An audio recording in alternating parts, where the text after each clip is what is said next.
Lately, there have been a lot of discussions about hell. And it's been good because it's caused me to restudy what I've always believed about hell. And it's interesting because some of the things that I thought were so clear, they're really not that clear in Scripture. And then there's other truths that I thought were, questionable. And yet the more I study, I go, wow, that's actually crystal clear. But the one thing that's definitely come out of this study of this topic is, wow, it's been so humbling and so sobering. I mean, I know that I've struggled with pride my whole life, but God's kind of revealed it to a completely different level.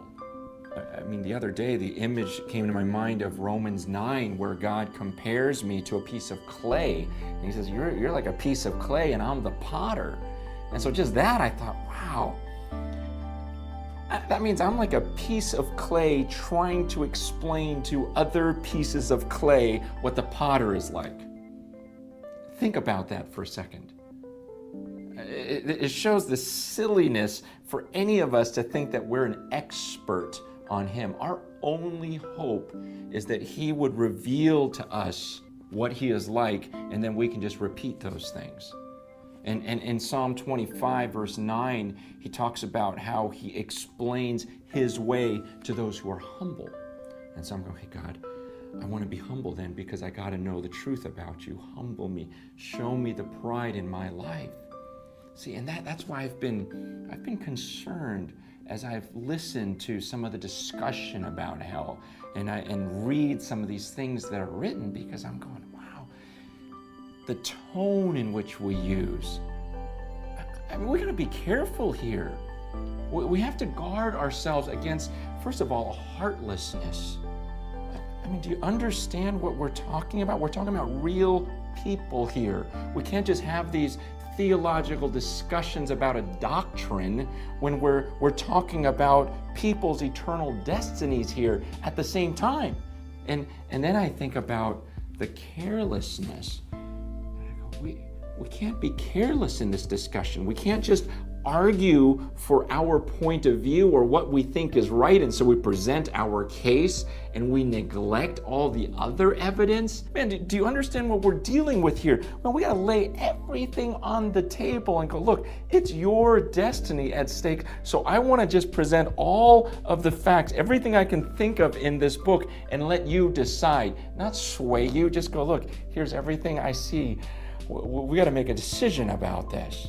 And then maybe the thing I'm most concerned about is this arrogance.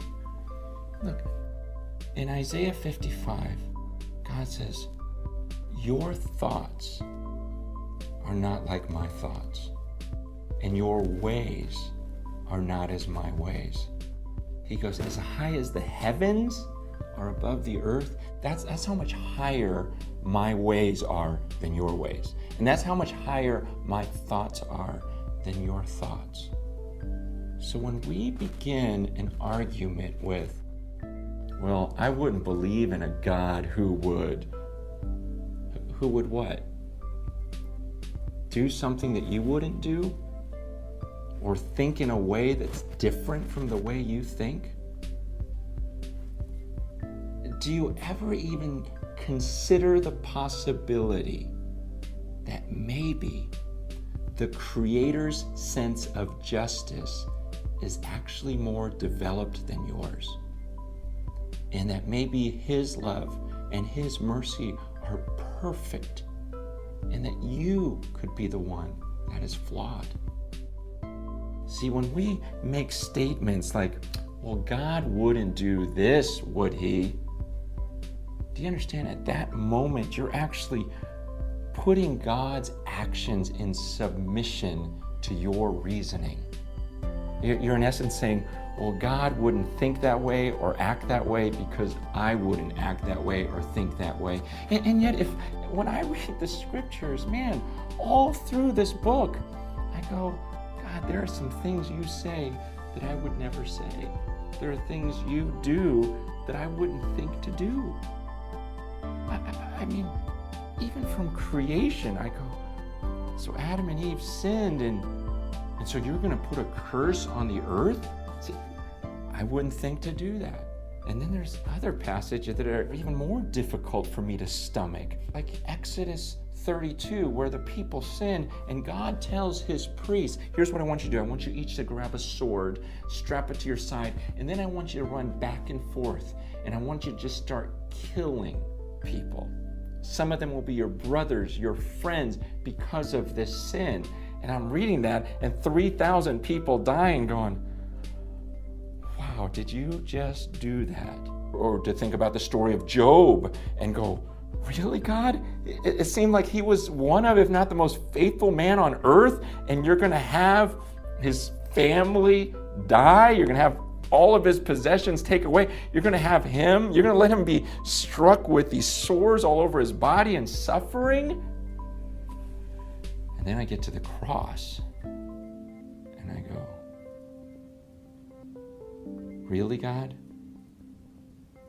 These people have acted so wickedly, and so your response is going to be, I'll have my son, my perfect son, my only son, my beloved son, humble himself and take the form of one of these human beings.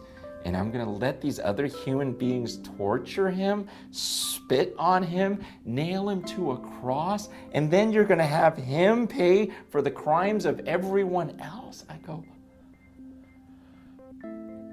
I would never have thought to do that. And then you get to the end, and Revelation 20, how the story ends, and I go, God, you're going to do that to one of your created beings, where he takes the devil.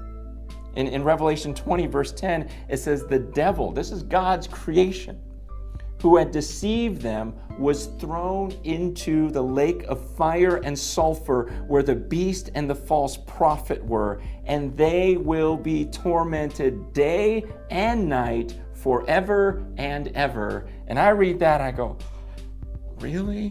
Tormented day and night forever and ever? And then in verse 15, if anyone's name was not found written in the book of life, he was thrown into the lake of fire.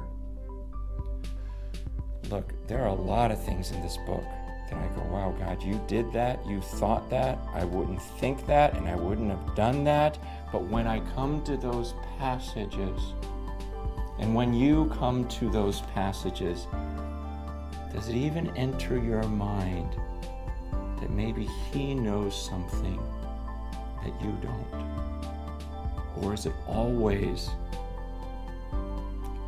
I have this ability to reason, and I have this level of morality, and so something in him must be off here, or I won't believe in him. Right now, I'm writing a book. It's about hell. It's about one of those things where I think I miss God on it in some ways. And I don't want to belittle him. I don't want to draw conclusions that are not true. And that's why I'm asking you to pray for me, because I know there are things that I want desperately to be true. And I also know that there's a part of me that thinks God ought to do things a certain way. And I don't want to put him under me. I want to be honest and say, look, here's all that God has written. I don't want to draw any conclusions that aren't there. I don't want to read into it too much. I just want to present this fairly, and I don't want to misrepresent him. And I want to encourage you, as you discuss this, it's good that you discuss these things, but I'm asking you, do it with humility. Confess, pray, fast, and study diligently on this one, because we can't afford to be wrong on this issue.